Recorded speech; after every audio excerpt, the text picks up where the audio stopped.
Hey, legacy builders, welcome to Parenting with Purpose, a space for the mom who knows she's called to more, even in the middle of the chaos. Here, we don't just talk about parenting, we talk about becoming healed, present, and intentional in how we show up for our kids. You already have what it takes, so let's cut through the noise and let's refine it together. I'm your host, Christian, and today our topic is keep going despite what it looks like. All right, so have you ever noticed that when you finally get to the point where you are taking what God has called you to do and who He has called you to be, you are aligning with what God has called you to do, right? You decide to lock in, you decide to get focused. That is when distractions come. That is when distractions come to pull you away. You have opposition, different obstacles that's trying to stop you and block you from moving forward. You have maybe you've received criticism, right, where people are just saying things. Maybe they misunderstand you. Maybe they just don't understand what God is having you to do, because God didn't give them the instructions. He gave them to you. Maybe you are being shamed for doing what you know God has called you to do. And despite what people say, you are still moving forward with it. And sometimes people like to shame you for it. So anytime that you decide to lock in, anytime that you decide to get focused and hone in on really doing what God has called you to do, those type of things, they do show up. It's normal. All right. Unfortunately, it is normal. All right. But when it all boils down, there's this one question that you have to ask yourself. That question is, am I going to allow what is happening around me to determine whether I stay faithful to what's in front of me? Am I going to allow what is happening around me to determine me staying faithful to what's in front of me? You have to ask yourself that, because distractions will come. Opposition and obstacles will show up. People will have something to say when they don't understand what you're doing or why you're doing it. People will try to shame you, right? You will get exhausted. There are going to be long nights when you have to, depending on what God is calling you to do, it may require some long nights. Not every night, because you need your rest.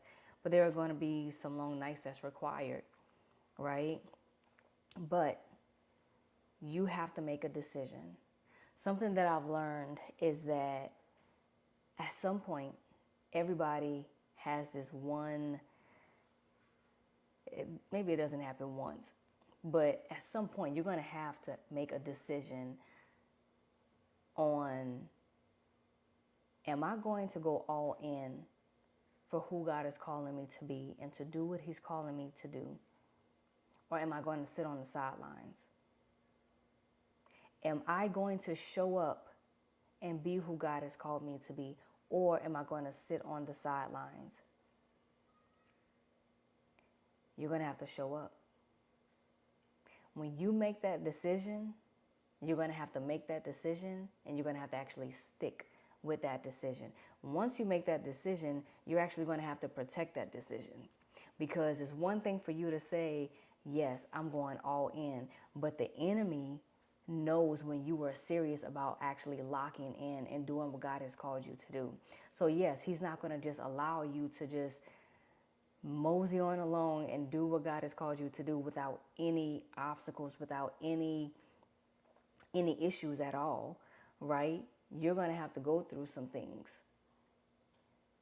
Are you going to protect your decision to lock in and do what God has called you to do?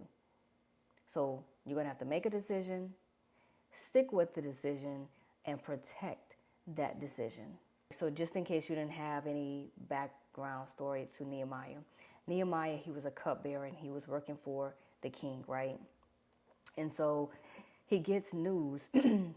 He gets news from one of his brothers saying that his hometown, Jerusalem has been destroyed, like it's been ruined. The gates have been burned and the walls have been broken. So he gets permission from the king to go home and start rebuilding. So now in chapter 4, Nehemiah has his team and they're rebuilding. They're in the rebuilding process, and they're finally in the thick of it. Like they're finally gaining momentum. They're finally working on the inside of these different buildings, right? And so they're gaining momentum. They're making progress. And all of a sudden, opposition comes. You have these two guys, Tobiah and Sanballat, who are just mocking Nehemiah and his team. They're mocking them and criticizing them.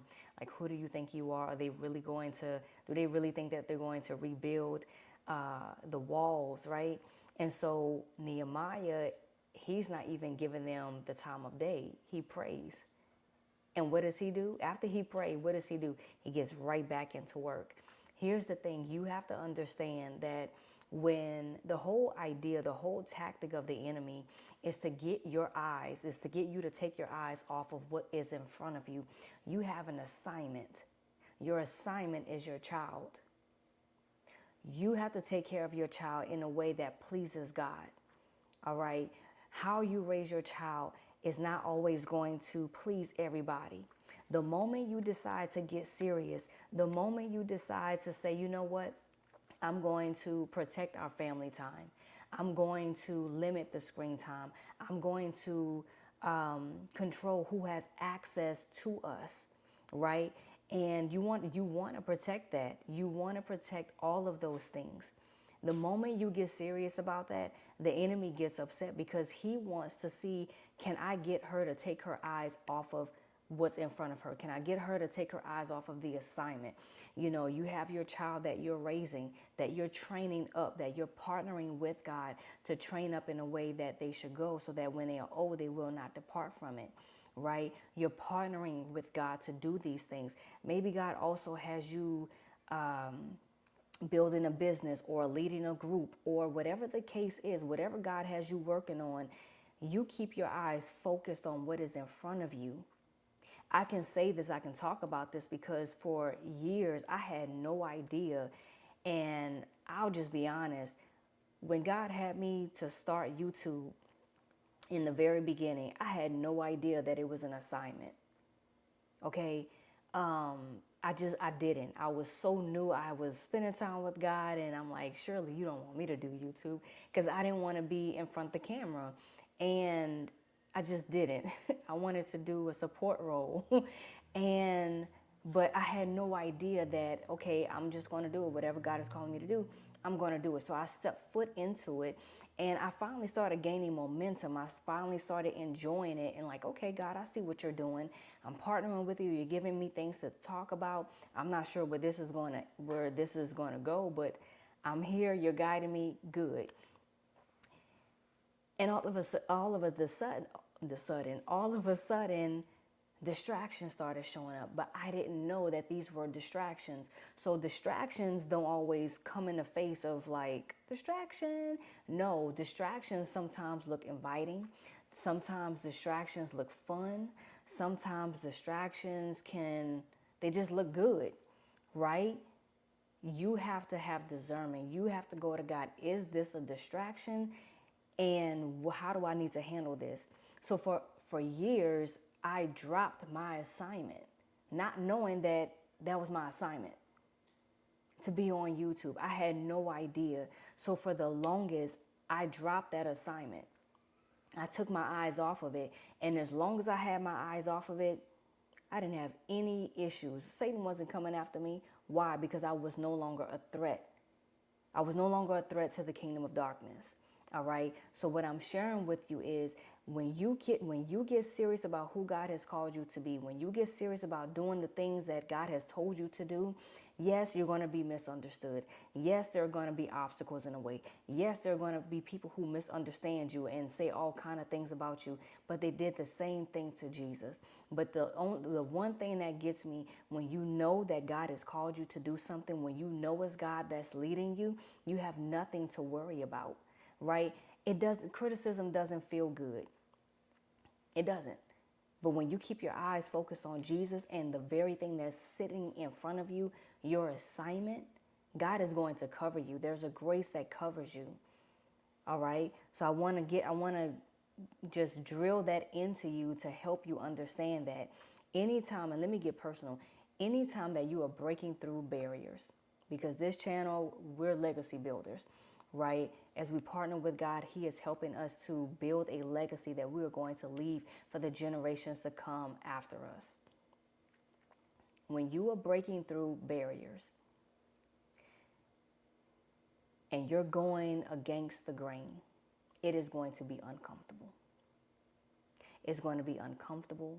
Sometimes the enemy will play tricks on you and make you second guess. Am I really doing the right thing? Is this right, Lord? All right. When you're breaking through barriers, you're going to face opposition. It's a fact. You're going to face opposition because you're going against the grain. All right. You're breaking through barriers.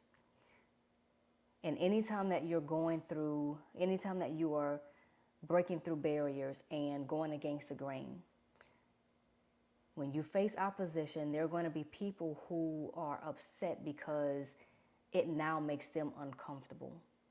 When you're going against the grain, you're breaking through barriers. Sometimes the people that you will face opposition from are the people that benefited from you, from the old ways of doing things. But you have to keep in mind, you have to persevere.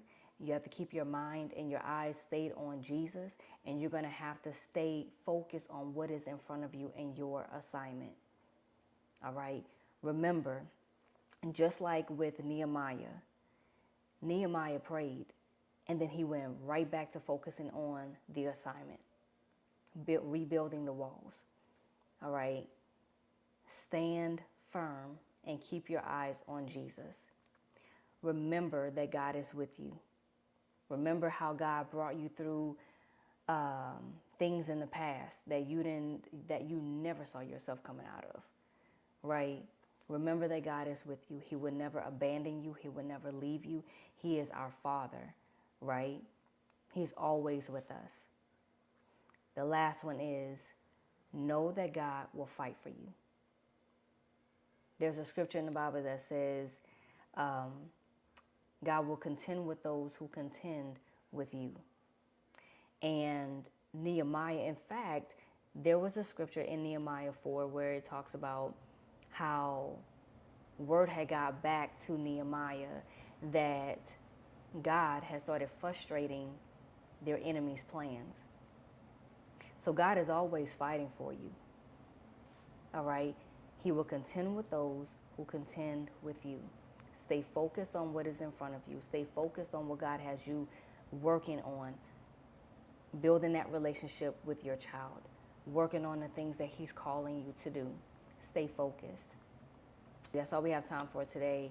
Go ahead, and I would like if you can comment down below. What are some things that you're having to deal with as you are rebuilding, as you're doing what God has called you to do? Because none of us are in this alone. And so sometimes when we hear that other people are going through it, it helps us like, oh, I'm not the only one that's going through it, right? You can help someone else. So go ahead and drop down in the comments below. What is an area, or what are some things that you're having to go through, but you're choosing to keep your eyes focused on your assignment and doing what God has called you to do.